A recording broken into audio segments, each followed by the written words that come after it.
प्रकाशित वाक्य के 43वें सत्र पर मसीह में प्रिय भाई और बहनों और वह सदस्य जो इंटरनेट के द्वारा इस सभा में शामिल हैं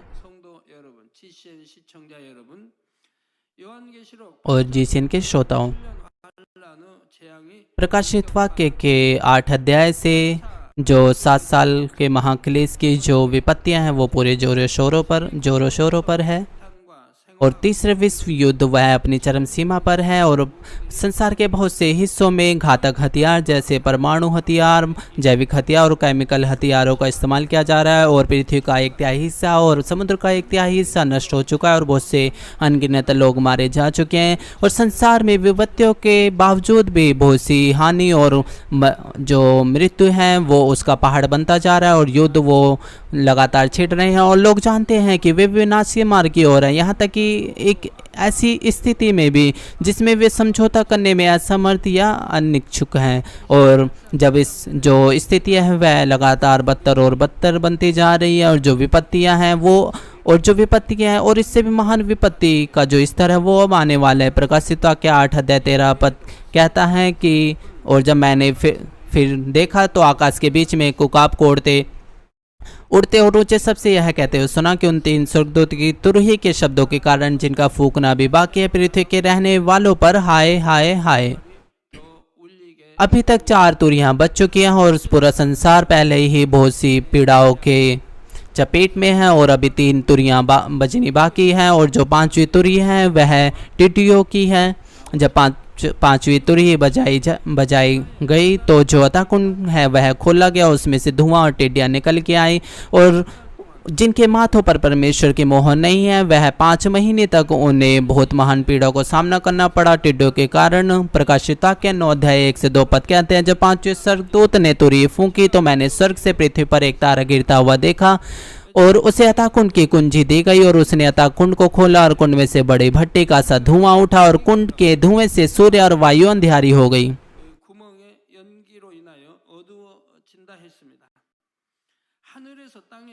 हम पढ़ते हैं कि स्वर्ग से पृथ्वी पर एक तारा टूटा जो जिसने अताकुंड को खोला। तो यह स्वर्ग से पृथ्वी पर एक तारा जो गिरा है वो क्या है? यह लूसीफर को दिखाता है जो आत्माओं का सरदार है। लूसीफर एक बार एक महास्वर्गदूत था जो परमेश्वर के द्वारा बहुत ही ज़्यादा प्रिय जाना चाहता था, परंतु उसने अपने अहंकार में जो कि परमेश्वर के समान बनना चाहता था उसने परमेश्वर से बलवा किया और उसने बहुत लंबे समय पहले योजनाएं बनाई और धोखा दिया और उसने अपने आसपास कई प्रभावशाली शक्तियों को इकट्ठा किया और जब समय आया उसने परमेश्वर से बलवा कर लिया।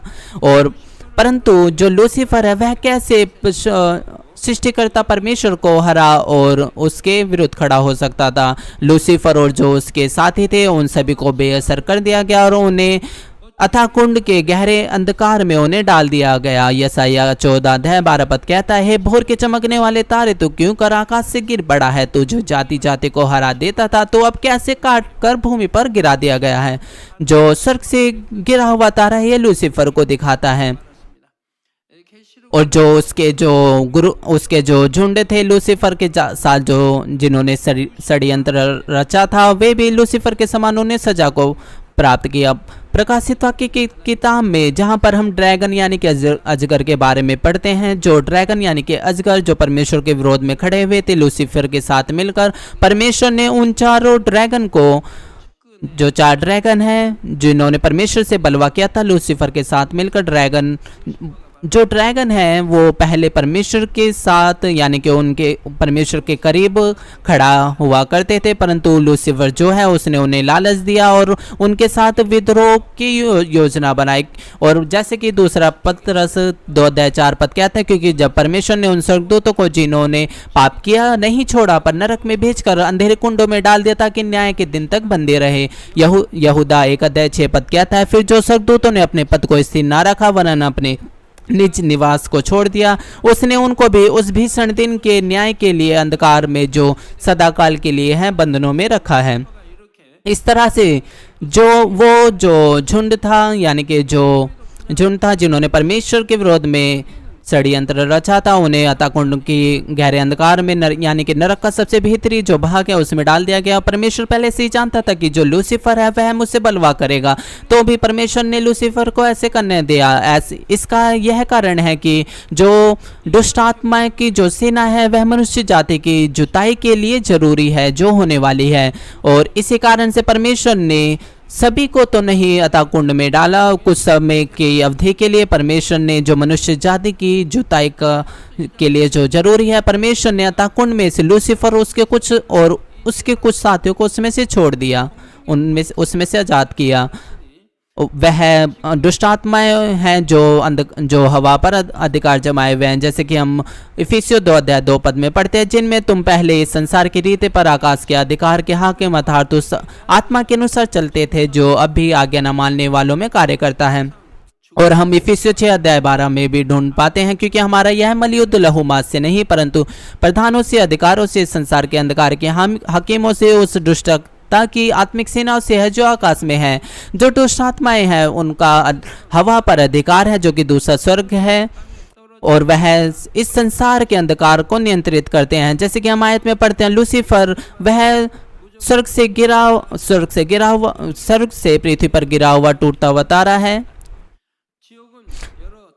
और उसे अतः कुंड की चाबियां दी गई है और उसने उसे खोल दिया। अतः कुंड जो है वह नरक का सबसे भीतरी भाग है, और जो नरक है वो कुछ भागों में बांटा गया है।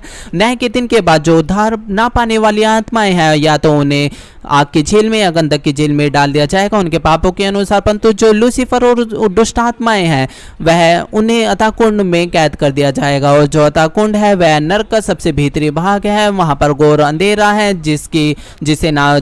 जिसकी गहराई ना तो देखी जा सकती है ना मापी जा सकती है। उन्हें बहुत ही महांतर से उन्हें कुचला जाएगा, जहां पर वे अपनी उंगलियों को भी नहीं हिला पाएंगे। और लूसीफर और दुष्ट आत्माएं अतः कुंड में जाने से बहुत ही ज्यादा डरती है। इसलिए आज की आयत में हम पढ़ते हैं कि जो लूसीफर है उसे अतः कुंड की चाबियां दी गई और उसने उसे खोल दिया। इसका अर्थ यह नहीं कि तो भी जो लूसीफर है उसको आजादी नहीं कि वह अपने आप से अतः कुंड से अंदर आ सके, बाहर जा सके जिसमें उसे सजा दी गई है। तो भी जो लूसीफर है अंततः उसे अतः कुंड में अनंत काल के लिए उसे कैद कर दिया जाएगा। इसलिए जब हम पढ़ते हैं कि लूसीफर अतः कुंड को खोल देता है चाबियों के द्वारा, इसका अर्थ है कि वह परमेश्वर की अनुमति में कुछ समय के लिए अंधकार पर वह अपनी सामर्थ्य के द्वारा शासन करेगा, और अंततः यह सब कुछ परमेश्वर की सामर्थ्य के द्वारा पूरा होगा। क्योंकि जो लूसीफर है वह दुष्ट आत्माओं को सरदार है जो अंधकार पर अधिकार रखता है, इसलिए अतः कुंड की चाबी केवल लूसीफर के कब्जे में प्रतीत होती है। लूसीफर अतः कुंड को खोल देता है। इसका अर्थ है कि जो अंधकार की सामर्थ्य आखिरकार अपने कार्य को गंभीरता से शुरू करेगा। दूसरे शब्दों में जो लूसीफर है वह हर प्रकार का प्रयास करेगा ताकि वह इस पृथ्वी पर अपना कब्जा जमा सके, जो उस सामर्थ्य के द्वारा जो उसे दी गई है, और वह बुरे लोगों को युद्ध करने में उकसाएगा और टकराव को बनाए रखेगा। वह उन लोगों को सताव में डालेगा जो प्रभु पर विश्वास करते हैं, उन्हें पीड़ा देगा, टॉर्चर करेगा, उन्हें मारेगा। भाई और बहनों, लूसीफर वह अतः कुंड को खोलेगा और उसमें से कुंड में से बड़ी भट्टी का सा धुआं उठा और कुंड के धुएं से सूर्य और वायु अंधियारी हो गई। तो यह किस स्थिति को दिखाता है? तीसरे विश्व युद्ध के दौरान जो पृथ्वी का वातावरण है जिसे परमेश्वर ने स्थापित किया वह बहुत ही ज्यादा प्रदूषित हो जाएगा और नष्ट के करीब होगा, और प्रकृति की जो सुंदरता है वह उसको ढूंढना बहुत ही ज्यादा मुश्किल होगा। इसलिए मसीह विरोधी जब वह अपनी संपूर्ण सामर्थ्य में होगा, इसलिए भय की जो छाया वह हर जगह होगी। जब हम पढ़ते हैं कुंड के धुएं से सूर्य और वायु अंधियारी हो गई, यह जो वाक्य है वह इस स्थिति को दिखाता है। और उस धुएं में से पृथ्वी पर टिड्डियां निकली। टिड्डियां छोटे सींग वाले टिड्डे की तरह झुंड के दौर में हैं।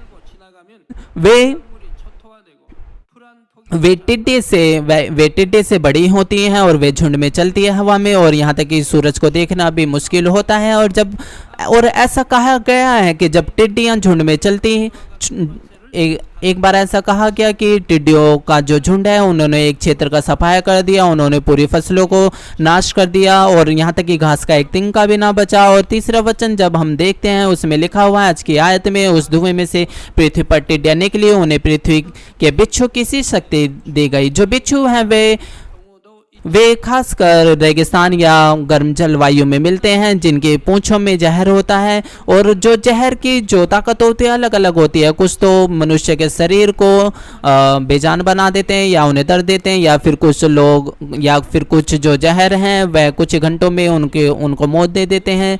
और जो टिड्डियाँ हैं जिनके बारे में आज की आयत में पढ़ रहे हैं, वे वनस्पति को तो जो नष्ट नहीं करेंगे, परंतु उन्हें बिच्छू की सी ताकत दी जाएगी कि वे लोगों को बहुत ही ज़्यादा कष्ट पहुंचाएं। और जैसे कि प्रकाशित वाक्य 9:4-6 पद कहता है, और उसने कहा और उनसे कहा गया कि ना पृथ्वी की घास को, ना किसी हरियाली को, ना किसी पेड़ की हानि को हानि पहुंचाओ, केवल उन मनुष्य को जिनके माथे पर परमेश्वर के मोहर नहीं है, और उन्हें मार डालने का तो नहीं पर 5 महीने तक लोगों को पीड़ा देने का अधिकार दिया गया। और उनकी पीड़ा ऐसी थी जैसे बिच्छू के डंक मारने से मनुष्य की होती है। उन दोनों में मनुष्य मृत्यु को ढूंढेंगे, ना पाएंगे, मरने की लालसा करेंगे, मृत्यु उनसे भागेगी। जो टिड्डियां हैं जिनके जो जहरीली बिच्छू की तरह हैं, वे उन लोगों को चोट पहुंचाएंगे जिनके माथे पर परमेश्वर की मोहर नहीं है। वे उनको मारेंगे तो नहीं परंतु उन्हें पीड़ा पहुंचाएंगे। इसलिए ये जो टिड्डियां वे किसको दिखाती है? पहले और आत्मिक, ये उन लोगों को दिखाती है जो इस संसार में कार्य करते हैं लूसीफर के भड़कावे में।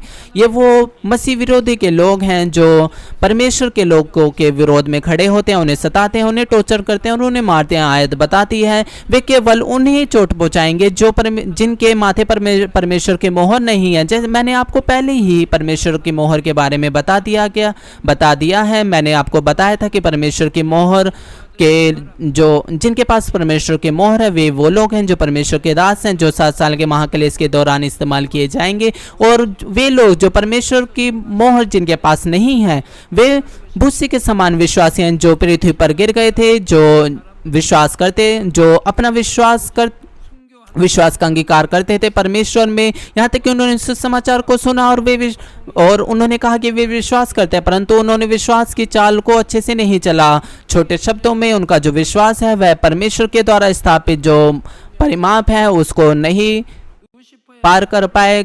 और इसलिए 7 साल के महाक्लेश में उनके लिए केवल एक ही चारा था कि वे शहीद की मृत्यु को प्राप्त कर पाए। इसलिए चाहे कितनी भी पीड़ा या फिर दर्द उन्हें सहना पड़े, उन्हें प्रभु का इनकार नहीं करना है। इसके द्वारा उन्हें अपने विश्वास को दिखाना है कि उनका विश्वास सच्चा है और उद्धार पाने की योग्य है। परंतु जो मसीह विरोधी का जो झुंड है जो लूसीफर के द्वारा भड़काया जाएगा, वह इस तरह के लोगों को बहुत ही ज़्यादा यातनाएं देगा। इसलिए जो टिड्डियाँ हैं वह इस तरह के लोगों को दर्शाती हैं जो पीड़ा के यंत्र के रूप में इस्तेमाल किए जाएंगे। वे जो टिड्डियाँ हैं वे मसीह विरोधी और उसके शागिर्द हैं।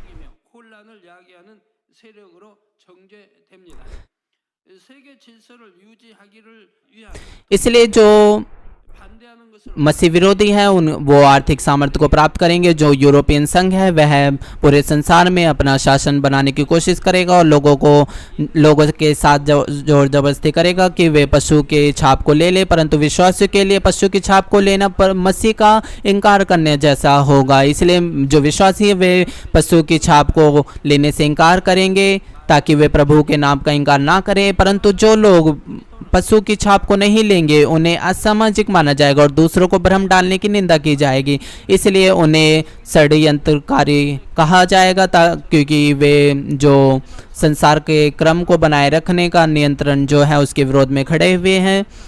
इसलिए उन्हें सजा के लिए उन्हें दे दिया जाएगा। जैसे कि आयत बताती है कि वे 5 महीने तक मार डाले नहीं जा सकते हैं। इसलिए मसीह विरोधी का जो झुंड है उन्हें तड़पाने के लिए केवल तड़पाने के लिए उन्हें सामर्थ्य दी जाएगी। यह हमें बताता है कि 7 साल का महाक्लेश के जो कार्य हैं वे परमेश्वर की संप्रभुता में पूरे किए जाएंगे।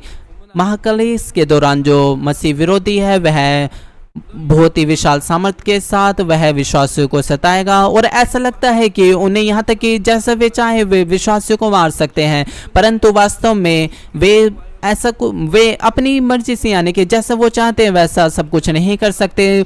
चीज़ें पूरी तभी हो सकती है जो परमेश्वर के द्वारा उनकी अनुमति हो। इसलिए चाहे उनके पास कितनी भी सामर्थ्य या अधिकार क्यों ना हो, मसीह विरोधी के पास वे जैसा चाहे वो विश्वासियों को नहीं मार सकते कि जब तक कि परमेश्वर उसकी अनुमति ना दे। और इसलिए 5 महीने की अवधि मसीह विरोधी की ओर से प्रचार की अवधि के समान है। इसलिए वे विश्वासियों को कैद करेंगे, उन्हें सताएंगे, उन्हें तड़पाएंगे और अपने कार्यों को सार्वजनिक रूप से दिखाएंगे इस तरह, और वे दिखाएंगे, वे उदाहरण बनाएंगे कि इस तरह के लोगों को के साथ कैसे व्यवहार करना है जो पशु की छाप को नहीं लेते हैं। जैसे कि 6वां वचन बताता है, इन दोनों में मनुष्य मृत्यु को ढूंढेंगे ना पाएंगे, मरने की लालसा करेंगे, मृत्यु उनसे भागेगी। 처음에는 숭배할 각오로 핍박을 이겨보려고 하지만 결국은 굴복하여 짐승의 표를 받고 말지요. पहले तो वो कोशिश करेंगे कि वे जो सतावे उसको सह ले, परंतु अंततः वह पशु की छाप को ले लेंगे। इस कारण से जो लोगों की संख्या है जो शहीद की मृत्यु के द्वारा बचाए जाएंगे वो बहुत ही ज़्यादा छोटी होगी उनके लिए, जो भूसी के समान विश्वासी हैं जो इस पृथ्वी पर गिर गए थे। इसलिए वचन 7 से 9 बात करता है, और उन टिड्डों के आकार लड़ाई के लिए तैयार किए हुए घोड़ों के से थे, और उनके सिरों पर मानो सोने के मुकुट थे, और उसके मुंह मनुष्य के से थे, और उनके बाल स्त्रियों के से, और दांत सिंहों के से थे। वे लोहे की सी झिलम पहने हुए थे, और उनके पंखों का शब्द ऐसा था जैसे रथ और बहुत से घोड़ों का जो लड़ाई में दौड़ते हो। 많은 말들이 전장으로 달려 들어가는 소리 같다 했지요. 이는 세계의 주도권을 잡으려는 적 그리스도 यह जो पाठ है वह मसीह विरोधी के बारे में बताता है जो संसार पर अपनी नेतृत्व को बनाना चाहता है। पहले उसका जो दृश्य है वह घोड़े के समान है जो लड़ाई के लिए तैयार है, और उसके सर पर सोने के मुकुट के समान सोने की तरह मुकुट है। यह दिखाता है कि वह कितने लंबे समय से युद्ध के लिए तैयारी कर रहे हैं। पुराने समय में लोग युद्ध की तैयारी के लिए घोड़ों को अच्छे से खिलाते थे, उन्हें तैयार करते थे। लोग जो हैं वह घोड़ों को बहुत ही ज़्यादा अच्छे से ट्रेन करते थे उन्हें, ताकि युद्ध के दिन वो अच्छे से दौड़ सके। इसी तरह से उन्हें बहुत सालों तक उन्हें तैयारी करनी पड़ी। अपनी जो अर्थव्यवस्था और मिलिट्री जो सैन्य शक्ति है और अर्थव्यवस्था को बढ़ाना पड़ा। इसलिए यहाँ पर ये लिखा हुआ है कि उनके मुकुट सोने के समान नजर आ रहे थे। यह उनकी संपत्ति को दिखाता है। जो यूरोपियन संघ है वह बहुत ही ज़्यादा धन संपत्ति को इकट्ठा करेगा। और अगला आयत बताती है कि उनके जो टिड्डों के जो मुंह हैं वह मनुष्य के मुंह की तरह है, और उनके बाल स्त्रियों के बाल की तरह है, उनके दांत सिंहों के दांत की तरह है। और यहाँ पर जो लिखा हुआ है टिड्डियों के मुंह ये मनुष्य के मुंह के समान है, इसलिए क्योंकि शारीरिक रूप से जो मसीह विरोधी की जो सेना होगी वह लोगों का झुंड होगा। आत्मिक रूप से हम अगर हम इसे समझें तो लूसीफर जिसके पास अथाह कुंड की चाबियां हैं और शैतान जो उन्हें नियंत्रित करेगा, यह उन्हें दर्शाता है। इसलिए स्त्री के बाल क्या दिखाता है? जो स्त्री के बाल हैं, जो स्त्री के लंबे बाल हैं उनकी अच्छे से देखभाल की जाती है। यह स्त्री जैसी भावना या कोमलता को दिखाता है। इसी तरह से जो मसीह विरोधी की सेना है वह भारी रूप से तो नम्रता स्नेह को दिखाएगी और मेल मिलाप की बातें करेगी, और यह दिखाएगी कि वे लोगों की मदद कर रहे हैं और कर्म को ठीक कर रहे हैं। परंतु जैसे कि बाइबल बताती है कि उनके दांत सिंहों के दांत के समान है। यह दिखाता है कि जो मसीह विरोधी की जो महत्वाकांक्षा है वह बहुत ही ज़्यादा भयानक है। और जो 9 पद कहता है, और वे लोहे की सी झिलम पहने, उनके पंखों का शब्द ऐसा था जैसे रथों और बहुत से घोड़ों का जो लड़ाई में दौड़ते हैं। यह जो वचन है यह बताता है कि जो मसीह विरोधी की जो सेना है वह अपनी सैन्य शक्ति को बहुत ही ज़्यादा बढ़ाएगी। और यहाँ पर जो झिलम है यह बहुत सारे घोड़ों की बात करती है।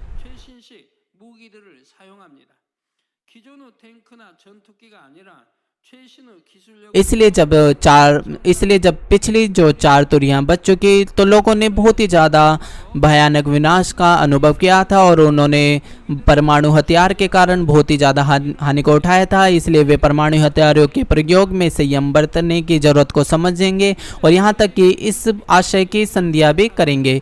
इसके बजाय वे सबसे उन्नत हथियार का इस्तेमाल करेंगे ताकि वे बहुत ही जल्दी इस लोगों को मार सके और बहुत ही अच्छे तरीके से। वे ना तो लड़ाकू विमान है ना टैंक है, 적 그리스도의 머리가 परंतु वे अत्याधुनिक तकनीक से लैस हथियार हैं।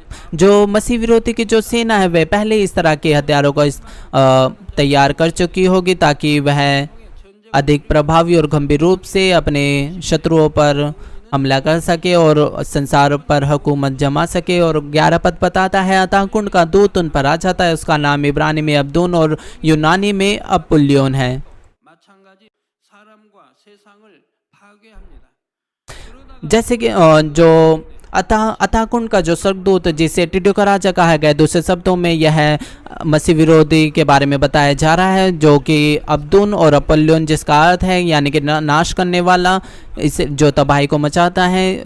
यह लूसीफर, यह नाम लूसीफर पर फिट बैठता है जो युद्ध और संसार में तबाही को लेके आता है। जो लूसीफर है वह सब चीज़ों को तबाह करता है और यही दुष्ट आत्माओं के साथ भी है जो लूसीफर से संबंधित रखती है। और उन लोगों को जो दुष्ट आत्माओं के द्वारा भड़काए जाते हैं वे सब चीज़ों को तबाह करने की कोशिश करते हैं जो भलाई और धार्मिकता से जुड़ी हुई है और संसार को भी। और अंततः वे अपने बुरे परिमाण को प्राप्त करेंगे और वे नाश के मार्ग की ओर जाएंगे। 인데 전쟁은 점점 더 치열해져만 갑니다. और युद्ध और बहुत सी प्राकृतिक आपदाओं के कारण जो प्राकृतिक वातावरण है वो तबाह हो जाएगा। सूर्य का 1/3, चांद का 1/3, सितारों का 1/3 वो अंधियारा हो जाएगा और युद्ध के कारण बहुत ही ज़्यादा हिंसक उग्र जो युद्ध है वो होते जाएंगे। 엄청납니다. और यह वो समय होगा जो तीसरा विश्व युद्ध है वह अपनी चरम सीमा पर होगा और 7 साल के महाक्लेश के मध्य में, क्योंकि जो युद्ध है वह अपनी चरम सीमा पर होगा तो जो हथियार, 장갑차와도 비슷하지요. 또 황충이 나 इसलिए जो हथियार हैं वह बहुत ही ज़्यादा बड़े होंगे। 이런 탱크나 헬리콥터 전투기 등을 इसलिए यहाँ पर जो ये लिखा हुआ है जो टिड्डियाँ हैं यह उन्हें दिखाती है कि जो यानी कि जो हथियार होंगे वो जो युद्ध में इस्तेमाल किए जाएंगे वो बहुत ही ज़्यादा 연기를 뚫고 नाउ는 गिनती में होंगे। उदाहरण के रूप में 빗발치는 जब जो टिड्डियाँ हैं वो झुकती है तो यह टैंक को दिखाती है यानी कि या फिर एक हथियारों से जुड़े वाहन को। और या फिर जब जो टिड्डी हैं उड़ती हैं तो यह लड़ाकू विमान को या फाइटर प्लेन को दिखाती है। और जब टिड्डियाँ उन्हें दिखाती हैं 모습이 यानी कि जो टिड्डियाँ यह उन्हें दिखाती हैं जैसे कि टैंक, हेलीकॉप्टर और लड़ाकू विमानों को। और टिड्डियाँ जब धुएं में से निकलती है इसका अर्थ है कि जो टैंक है वह धुएं में से निकलता है। 오는 장면도 और जब गोले के बौछार से धुएं के बादल छा जाते हैं तो जो टैंक है वे फिर भी धुएं में नजर आते हैं। इसलिए जो टैंक है वह खुद को धुएं से ढकते हुए दौड़ सकते हैं। इसी तरह से जो टैंक है वह धुएं से निकलते हैं और वे टिड्डियों के समान वो धुएं में से निकल आते हैं। और इसी समान जो हेलीकॉप्टर हैं और लड़ाकू विमान हैं वे भूमिगत हैंगर से निकल सकते हैं। और प्रकाशित वाक्य 9 अध्याय 3 पद बताता है उस धुएं में से पृथ्वी पर टिड्डियाँ निकली और उन्हें पृथ्वी के बिच्छू की सी शक्ति दी गई। 인명만 살상하는 무기들을 사용합니다. 그래서 땅의 풀이나 푸른 것이나 각종 수목은 해하지 말라 말씀하는 것입니다. 재래식 무기들이 동원되고 최첨단 무기들도 동원되지요. 이런 상황에서도 이마에 하나님의 입 맞은 사람들은 하나님께서 보호하십니다. 여기서 이마에 입 맞은 इसलिए परमेश्वर यहाँ तक कि इस स्थिति में भी परमेश्वर उन्हें 사용하시는 सुरक्षा देगा जो जिनके सिर पर परमेश्वर की मोहर है। 반면에 입 맞지 않은 사람들은 온갖 고통을 겪게 और दूसरी तरफ जिनके पास परमेश्वर की मोहर नहीं है वे बहुत ही ज़्यादा सताव का सामना करेंगे। 첨단 무기들이 동원되기 때문입니다. 또한 이마에 입 맞지 않은 사람들 중에도 어찌하든 주를 부인하지 जिनके पास परमेश्वर के मोहन नहीं है, ये वो लोग हैं जो प्रभु के नाम का इंकार करने की कोशिश नहीं करेंगे, तो भी अंततः वे अपने घुटनों को टेक देंगे बहुत ही ज़्यादा कठिन दर्द के सामने। और जो विश्वासी हैं वे समझते हैं कि अगर वे सुसाइड भी करेंगे तो फिर वे नरक की ओर चले जाएंगे, इसलिए वे उसे भी नहीं कर सकते हैं। इसलिए मसीह विरोधी की जो सेना है, जो कि टिड्डियाँ हैं, उन्हें सामर्थ दी जाएगी लोगों को सताने की और 7 साल के महाक्लेश के दौरान कार्य करने की। और अगला जो पद है वो बताता है, उन टिड्डियों के आकार लड़ाई के लिए तैयार किए हुए घोड़े कैसे थे। पुराने समय के युद्धों में जो घोड़े हैं वे बहुत ही ज़्यादा महत्वपूर्ण भूमिका निभाते थे और वे युद्ध के लिए ज़रूरी होते थे। और आजकल के जो युद्ध हैं उसमें टैंक और सारे जो ट्रक्स हैं, हेलीकॉप्टर और लड़ाकू विमान, वे घोड़े की भूमिका निभाते हैं। चूँकि जो टिड्डियाँ हैं वह इस तरह के जो हथियार हैं उनको दिखाती है, शस्त्र को दिखाती है, इसलिए आयत बताती है कि वे घोड़े के समान युद्ध में घोड़े के समान तैयार हैं। आयत ये भी बताती है कि वे लोहे की सी झिलम पहने थे। इसका अर्थ है कि जो उनके पास दुश्मन से खुद को बचाने के लिए ठोस रक्षा तंत्र वे बनाएंगे। और टैंक और अन्य बख्तरबंद वाहन दुश्मन के तोपखाने से बचाने के लिए बनाई गई मोटी बख्तरबंद प्लेट से ढके होते हैं। इसलिए जो टैंक ऑपरेटर्स होंगे और जो फाइटर प्लेन के जो पायलट्स होंगे वे हेलमेट को पहनते हैं सुरक्षा के लिए अपने सर पर। इसलिए आयत बताती है कि उनके सिरों पर मानो सोने के मुकुट थे और उसके मुंह मनुष्य कैसे थे। और यह भी आयत बताती है कि उनके जो बाल हैं वे स्त्रियों के बाल कैसे थे। यह 추가하거나 무서운 यह 넣는데 그 중에 머리카락이 휘날리는 것 같은 모습이 있죠. 사자 यह उसको दिखाती है, यह उन चित्रों को दिखाती है जो टैंक और हेलीकॉप्टर पर बनाए जाते हैं 이어져서 ताकि वो शत्रुओं को उनके अंदर भय को उत्पन्न कर सके। इसलिए वहाँ पर जो चित्र है वह 누구나 헬기 비행기가 날아갈 때 बालों को फैलाए हुए। इसलिए अब जो वचन है वो ये बताता है कि उनके दांत सिंगों के दांत के समान है, यह उनके ताकत को दिखाते हैं। जो टैंक है वास्तव में वो बहुत ही ज़्यादा विशेष मटेरियल के द्वारा तैयार किए जाते हैं जो किसी भी चीज़ पर चल सकते हैं और किसी भी चीज़ को तबाह कर सकते हैं जो भी उनके रास्ते में है तेज़ी से। इसलिए टैंक, हेलीकॉप्टर और फाइटर्स जब वो उड़ते हैं तो वो एक ज़बरदस्त शोर करते हुए चलते हैं। उनकी जो आवाज़ है वे बहुत से घोड़े और रथों के समान होती है। और यह बताता है कि उनकी पूंछ बिच्छू कैसी थी और उनमें डंक थे। और यह उन हथियारों को बताता है जो टैंक में जुड़े हुए हैं। बड़ी क्षमता वाले टैंक बंदूक के उच्च विस्फोटक का राउंड फायर करती है और उनमें मशीन गन होती हैं जो हाई स्पीड में फायर कर सकती हैं। भाई और बहनों, जैसे कि मैंने आपको पहले बताया, प्रेरित यूहन्ना 2000 साल पहले का मनुष्य है। उसने ये सारी चीज़ें देखी जो भविष्य में होने वाली है और कैसे वह कैसे और ज़्यादा बेहतर बता सकता था इससे बढ़कर। 표현들을 써서 उस समय कोई भी शब्द नहीं था जैसे कि टैंक, फाइटर, हेलीकॉप्टर, तो वो कैसे इससे ज़्यादा बेहतर बता सकता था। वह बहुत ही ज़्यादा बेहतर तरीके से टिड्डियों के रूप में उन्हें बता पाया और उन्होंने इस तरह से अच्छी तरीके से बताया। उसने अपना बेहतर किया उन्हें बताने के लिए, जो यहाँ तक कि आज के समय भी जिनकी कल्पना करना संभव नहीं है। जब आप प्रकाशित वाक्य के संदेशों को सुनते हैं आपको इसे बेहतर समझना है। 이전에도 3분의 इसलिए 12 वचन बताता है कि पहली विपत्ति बीत चुकी, देखो अब इनके बाद 2 विपत्तियां और होने वाली है। आयत बताती है कि 3 विपत्तियां और अभी बाकी हैं। अभी तक पहली बीत गई इस समय तक, और इससे पहले जो पृथ्वी का एक सारी चीज़ों का 1/3 हिस्सा, समुद्र का 1/3 हिस्सा वो नष्ट हो चुका है और विपत्तियां वो लगातार जारी हैं और जो आपदाएं वो लगातार जारी हैं और 불운이 하나님 앞 금단 विपत्तियों के कारण भयानक अंधकार वो छाया हुआ है। और 13 पद कहता है, और जब छठे स्वर्गदूत ने तुरही फूकी तो जो सोने की वेदी परमेश्वर के सामने है उसके सींगों में से मैंने ऐसा शब्द सुना। जब यह बताता है कि परमेश्वर के सामने सोने की वेदी पर चार तुरियां हैं, इसका अर्थ है कि जो सारी चीज़ें अब होने वाली है वह परमेश्वर के प्रावधान में पूरी होंगी। जो चार तुरियां हैं वह उसका अर्थ है कि परमेश्वर संसार के हर एक कोने की खोज करता है, उसे ढूंढता है। और चार तुरियों की जो आवाज़ है, इसका अर्थ है कि वे न्याय में सटीक रूप से पूरी होंगी। जो चार तुरियां हैं वे खुद में अलग अलग आवाज़ों को नहीं निकालते हैं, परंतु वे लेकिन एक संयुक्त आवाज़ को निकालती हैं। उदाहरण के लिए जब चार लोग अपने अपने तर्क देते हैं किसी बात पर, तो अगर जो उनके तर्क हैं वो एक दूसरे से मेल खाते हैं, इसका अर्थ है कि कुछ हद तक जो उनके तर्क हैं वो सही है। इसी तरह से चार तुरियों की जो आवाज़ है वे संपूर्ण है और सिद्ध है न्याय के अनुसार। 14절에 나팔 가진 여섯째 और अब 14 पद बताता है कि मानो कोई छठवें स्वर्गदूत से जिसके पास तुरही थी कह रहा है कि उन चार स्वर्गदूतों को जो बड़ी नदी फुरात के पास बंधे हुए हैं खोल दे। यह हमें बताता है चार स्वर्गदूतों के बारे में।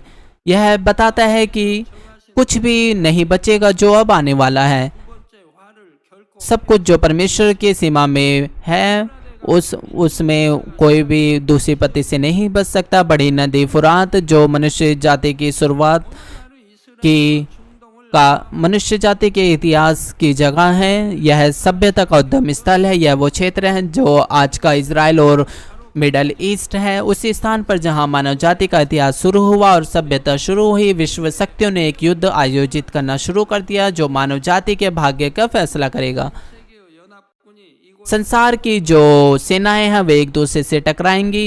लगभग जो सारे देश हैं वे डायरेक्टली या इनडायरेक्टली वो इसमें शामिल होंगे और वे बहुत ही ज़्यादा 발생합니다. मृत्यु को खड़ी करेंगे। और 15 पद बताता है विचारों दूत खोल दिए गए जो उस घड़ी दिन महीने वर्ष के लिए मनुष्य की 1/3 के मार डालने को तैयार किए गए थे। 있습니다. 결박된 천사를 जब स्वर्गदूतों को रिहा किया गया, उन्हें छोड़ा गया, तो मनुष्य की 1/3 वो मार डाली गई। यह हमें बताता है कि जो चार स्वर्गदूत हैं उन्हें छोड़ दिया गया, उन्हें आज़ाद कर दिया गया। इसका अर्थ यह नहीं कि उन्हें किसी चीज़ से बांधा गया था या फिर उन्हें खोल दिया गया। इसका अर्थ है कि जो स्वर्गदूतों की जो योग्यता थी उन्हें अब खोल दिया गया है और अब वो अपने कार्य को पूरा करने के लिए आज़ाद हैं। और जो चार स्वर्गदूत हैं वास्तव में वो लोगों को नहीं मारते, परंतु जो अनगिनत लोग हैं वे युद्ध के कारण मारे जाएंगे जो परमेश्वर के प्रावधान में उनकी 7년 환란 आज्ञा दी जाएगी। उस दिन घड़ी और समय को नहीं लिखा गया है, उसे छुपाया गया है क्योंकि बाइबल में इसकी आवश्यकता नहीं थी। 7 साल के महाक्लेश के एग्जैक्ट समय की 기록된 이 को दर्ज करने की इसी वजह से बाइबल में जो चीज़ें दर्ज की गई है वह परमेश्वर के निर्धारित समय में सटीक रूप से पूरी होंगी। इसलिए इसका क्या अर्थ है कि एक मनुष्य की 1/3 वो मार डाली जाएगी। पूरी जनसंख्या के बीच मनुष्य की 1/3 उनको छोड़कर जो हवा में उठा लिए गए हैं वो मारे जाएंगे। तो यह संख्या वो कितनी बड़ी होगी। बेशक 7 साल के महाक्लेश की शुरुआत में वो अनगिनत लोग मारे जाएंगे। तो इसलिए मनुष्य की 1/3 आज रात की आयत में यह वो लोग हैं जो युद्ध के कारण मारे जाएंगे और बड़ी नदी फुरात के क्षेत्र में जो युद्ध होगा उस बीच में वे मारे जाएंगे। दूसरे शब्दों में लोगों की 1/3 जो युद्ध में शामिल होंगे और वे लोग जो उस क्षेत्र में रह रहे होंगे वे मारे डाले जाएंगे। आज रात की आयत में बताते कि यह जो संख्या होगी वे कितनी बढ़ेगी। 16 पद बताता है कि 2만만을 실제로 계산해 보면 वर्ष 16 बताता है कि और फौजों के सवारों की गिनती 20 करोड़ थी। मैंने उनकी गिनती सुनी। सारे मित्र देशों की सेनाएं, वो संसार की जो मित्र देशों की सेनाएं हैं वे एक दूसरे के विरुद्ध खड़ी होगी। इसलिए जो संख्या होगी वो बहुत ही ज़्यादा बड़ी होगी और इससे भी बढ़कर क्योंकि जो युद्ध है वह परंपरागत युद्ध होगा क्योंकि उसमें कोई परमाणु हथियार का इस्तेमाल नहीं होगा। इसी वजह से जो सैनिकों की जो संख्या होगी वो बहुत ही ज़्यादा बड़ी होगी। इसीलिए आज जो आयत है वो बताती है कि वो उनकी संख्या 20 करोड़ है। इसका अर्थ है कि जो सैनिकों की जो संख्या होगी वो बहुत ही ज़्यादा बड़ी होगी जो युद्ध में शामिल होंगे। बहुत से जो सैनिक हैं वो युद्ध में मार डाले जाएंगे।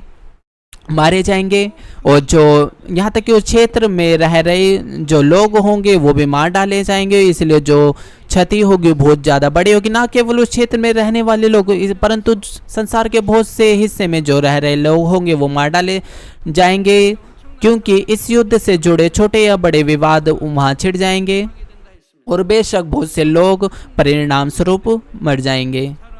और इस तरह की जो स्थिति है वह बहुत ही ज़्यादा बड़ी क्षति को पहुंचाएगी और महान हानि होएगी, और इसलिए फिर थोड़े समय के लिए वे पीछे हट जाएंगे। इस तरह की स्थिति में वे बहुत ही ज़्यादा बड़ी महान हानि को उठाएंगे। इसलिए उनके पास कोई और चुनाव नहीं होगा, केवल बस कि यूरोपियन संघ की जो मध्यस्थता है उसको स्वीकार करे,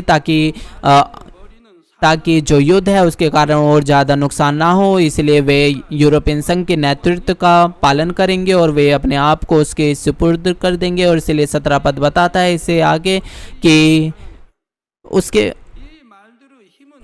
17 पद आगे बताता है कि जो टेक्नोलॉजी का जो इस्तेमाल किया जाएगा युद्ध में उसके बारे में हम पढ़ेंगे। 17 से 19 पद बताता है, और मुझे इस दर्शन में घोड़े उनके से ऐसे सवार दिखाई दिए जिनके झिल में आग धूम्रकांत गंधक की सी थी। उनके घोड़ों के सिर सिंगों से के सिरों के से थे, उनके मुंह से आग धुआं गंधक निकलती थी। इन तीनों मरियों आग और धुएं गंधक से जो उसके मुंह से निकलती थी मनुष्य की 1/3 मार डाली गई, क्योंकि उन घोड़ों की सामर्थ्य उनके मुंह उनके पूंछों में थी, इसलिए कि उनकी पूंछें सांपों की सी थी और उनके पूंछों के सिर भी थे, इन्हीं से वे पीड़ा पहुंचाते थे।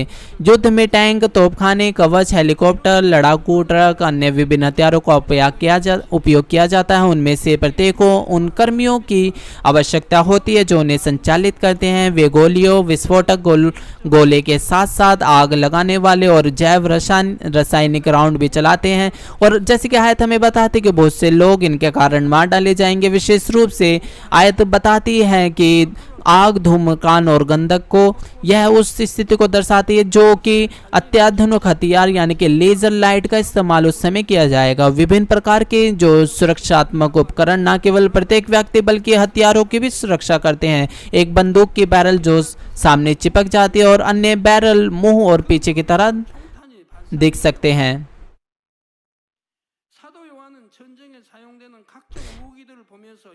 जो प्रेरित यूहन्ना है उसने हर प्रकार के हथियारों को इस तरह से उसने बताया जो युद्ध में इस्तेमाल किए जाएंगे। इस तरह के हिंसक जिसमें ना कोई विजेता होगा, ना कोई हार रहा होगा।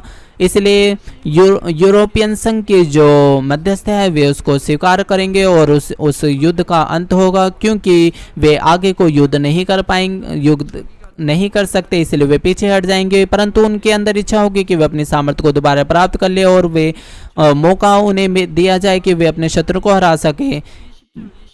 शांति को देने के बजाय वे अपने हृदयों में इस तरह की सोच रखेंगे कि वे कैसे इस संसार पर नेतृत्व को प्राप्त करें। और वचन बताता है कि 20 से 21 पद, और बाकी मनुष्यों ने जो उन मरियों से ना मरे थे अपने हाथों के कामों से मन ना फिरा है कि दुष्टात्माओं की सोने, चांदी, पीतल, पत्थर, कांट की मूर्तों की पूजा ना करे जो ना देख ना चल सकती है ना, और जो खून और टोना, व्यभिचार और चोरियां उन्होंने की थी उससे मन ना फिराया।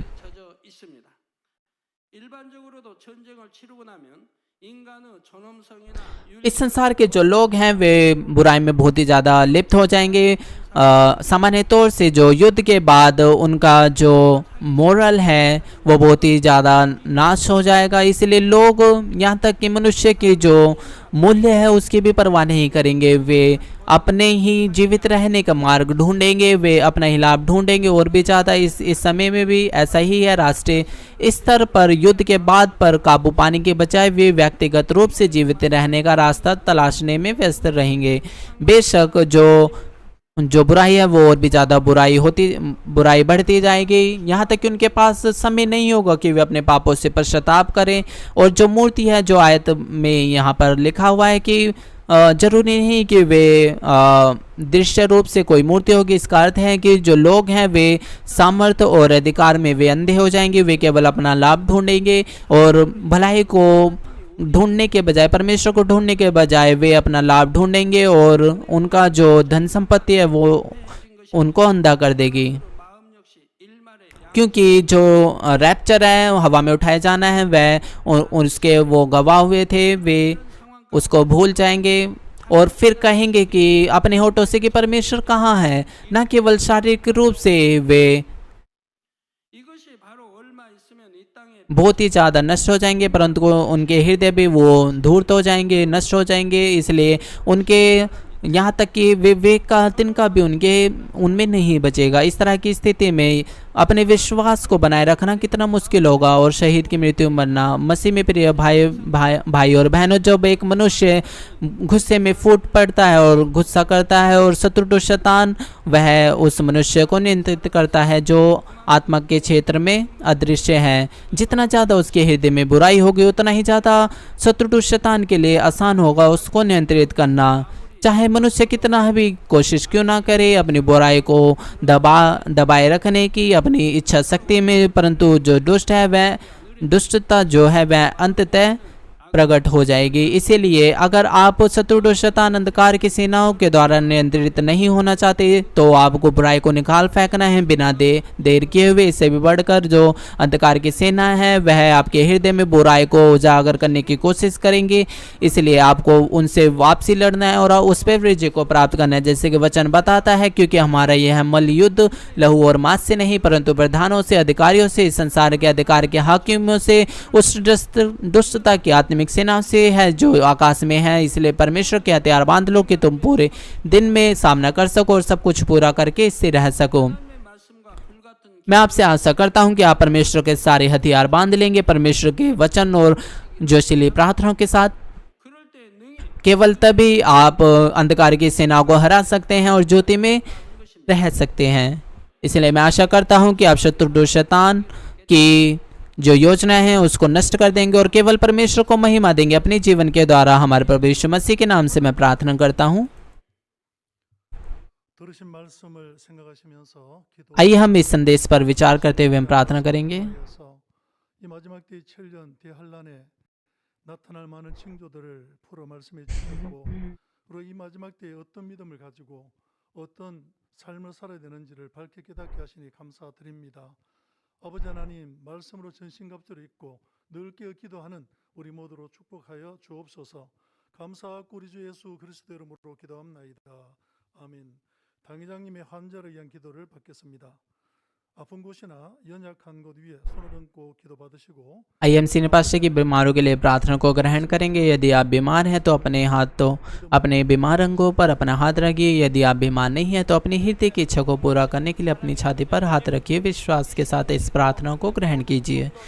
हालेलुया। शक्तिमान प्रेमी पिता परमेश्वर, कृपया यहाँ पर उपस्थित सभी भाई और बहनों पर अपना हाथ रखिए। कृपया शाखा कलीसियाओं और स्थानीय कलीसियाओं और सभी जीवन श्रोताओं पर जो पूरे संसार भर में सैटेलाइट केबल इंटरनेट पर देख रहे हैं उन सभी पर अपना हाथ रखिए।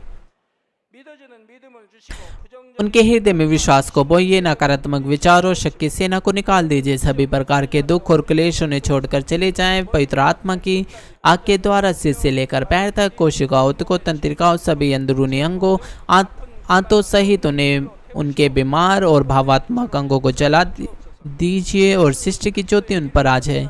मैं यीशु मसीह के नाम से आगे देता हूँ। शत्रु शैतान सब जीवाणु विषाणु दुर्बलताएं दूर हों।